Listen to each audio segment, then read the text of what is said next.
सादर जय जिनेंद्र सभी को। मेरे इस चैनल सोनू सेठिया में आप सबका स्वागत है। आज चौमासिया सीरीज की हमारा 4th वीडियो है और इसमें हम बात करेंगे श्री भक्तांबर श्रोत के 4th श्लोक पर।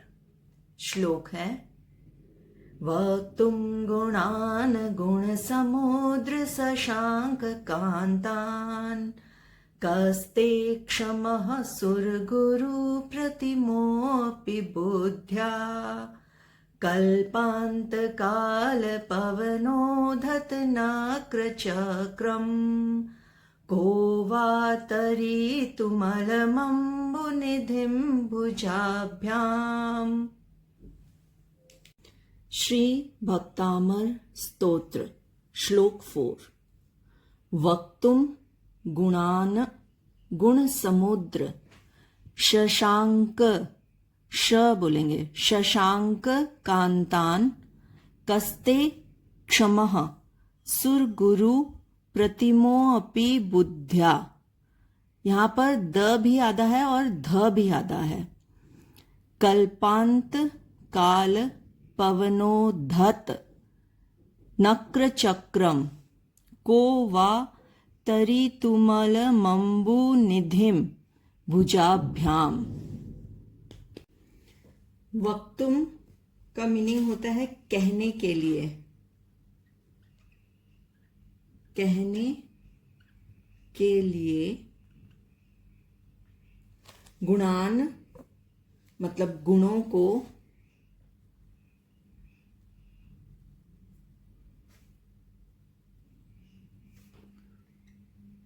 गुणों को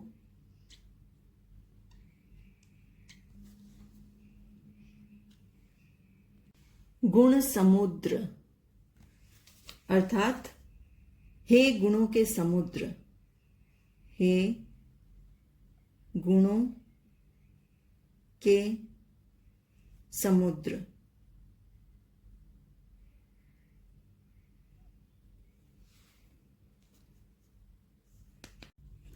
शशांक कांतान, इसका शशांक मतलब चंद्रमा, कांति, कांतान मतलब उनकी कांति, तो चंद्रमा की कांति के समान उज्जवल। कस्ते है कौन, क्षमः समर्थ हो सकता है। सुर गुरु, सुर गुरु का अर्थ हुआ यहां पर देवों के गुरु को यहां पर रेफर किया गया है, मतलब स्वयं बृहस्पति को यहां पर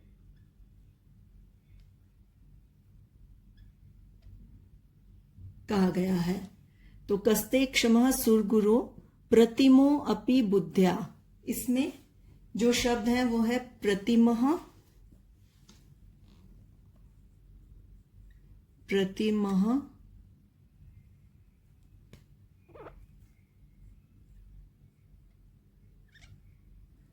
जिसका मीनिंग होता है समान, उनके बराबर, उनके समान। अपि मतलब भी,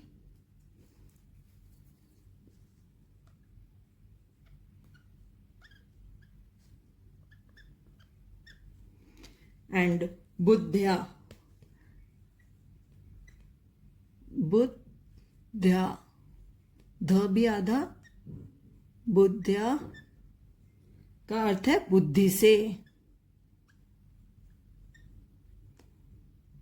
बुद्धि से।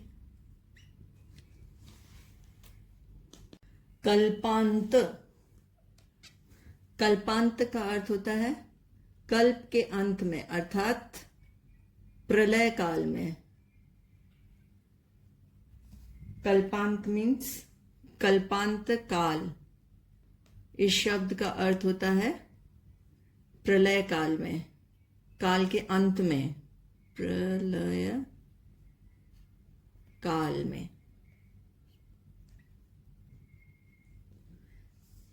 सो कल्पांत काल पवनोधत, पव इस शब्द का विच्छेद होगा, पवन प्लस उद्धत, उ द आधा ध पूरा और त, उद्धत। तो पवन मतलब वायु से,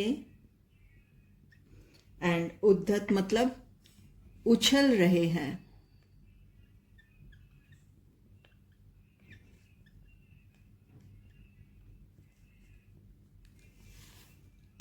नक्र चक्रम अर्थात मगर मच्छों के समूह।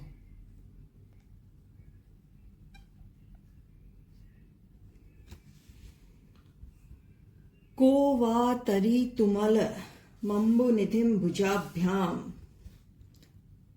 को वा तरी तुम, को वा तरी तुम अर्थात कौन मनुष्य तैरने के लिए, तरितुम मतलब तैरने के लिए, कौन वा यहां पर मनुष्य के लिए कहा है कि कौन मनुष्य, कौन मनुष्य तरितुम मतलब तैरने के लिए।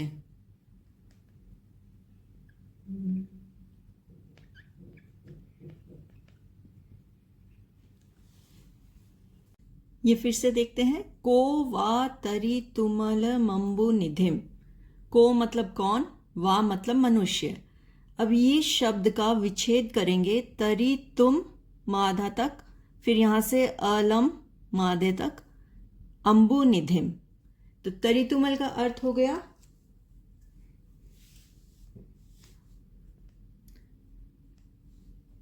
तैरने के लिए। अलम मतलब समर्थ है।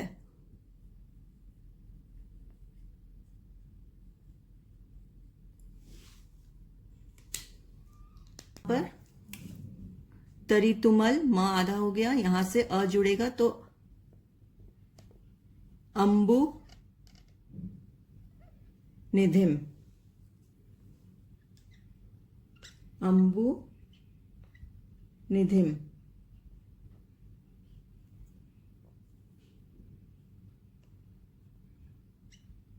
इस शब्द का अर्थ होता है समुद्र को।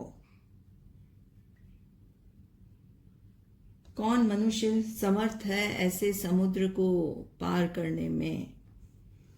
अपनी भुजाओं से, भुजाभ्याम दोनों भुजाओं से,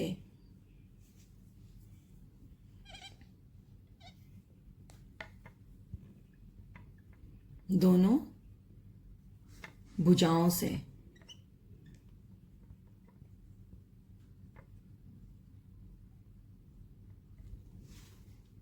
श्री भक्तांबर स्तोत्र श्लोक 4 का मीनिंग है, O ocean of virtues, can even Brihaspati the guru of gods with the help of his unlimited wisdom narrate your virtues, transparent and blissful as the moon?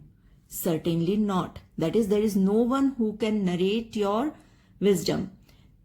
For this instance, given an example of, is it possible for a man to swim across the reptile-infested ocean lashed by the gales of deluge? So this is compared with the situation of an ocean. No man can cross the ocean with his 2 arms. अर्थात मानतुंग आचार्य कहते हैं, हे गुण सागर, संबोधित करते हुए प्रथम तीर्थंकर भगवान को, हे आदिनाथ भगवान, आपके चंद्रमा की कांति के समान उज्जवल गुणों की महिमा गाने में मेरा क्या सामर्थ्य? उन गुणों का वर्णन तो साक्षात देवों के गुरु बृहस्पति भी अपनी असीमित बुद्धि के द्वारा कहने में असमर्थ हैं। तब फिर हम जैसे मनुष्यों की क्या शक्ति है जो आपके गुणों का वर्णन कर सके? अर्थात कोई नहीं कर सकता। इसका उदाहरण देते हुए मानतुंग आचार्य ने कहा कि प्रलय काल में जो महान तूफानी वायु प्रबल वेग से चलती है, उससे समुद्र के पानी में लहरों के उछलने के साथ साथ बड़े बड़े मगरमच्छ भी उछलते हैं। ऐसे महान समुद्र को कौन मनुष्य अपनी दोनों भुजाओं से तैरकर पार कर सकता है? अर्थात कोई नहीं। इसका अभिप्राय ये भी हो सकता है कि प्रत्येक संसारी प्राणी के अंतर में कल्पांत काल जैसा अंतर्द्वंद और बहिर्द्वंद चल रहा है। ऐसे में निष्काम भाव से तीर्थंकर वीतराग परमात्मा की भक्ति करनी चाहिए। बाहर के तूफान से भी भीतर उठने वाला तूफान महाभयंकर है, उससे प्रत्येक प्राणी त्रस्त है। बाहर का तूफान जन धन की क्षति करता है, इससे स्वयं को बचाया जा सकता है, पर अंतर में जब क्रूरता, घृणा, द्वेष आदि कषायों का तूफान उठता है, तब महाप्रलयंकारी युद्ध होते हैं। सुख चैन स्वाहा हो जाते हैं और इससे सिर्फ तीर्थंकर भगवान की भक्ति ही हमें बचा सकती है। आज के लिए बस इतना ही। सादर जय जिनेंद्र सभी को। धन्यवाद।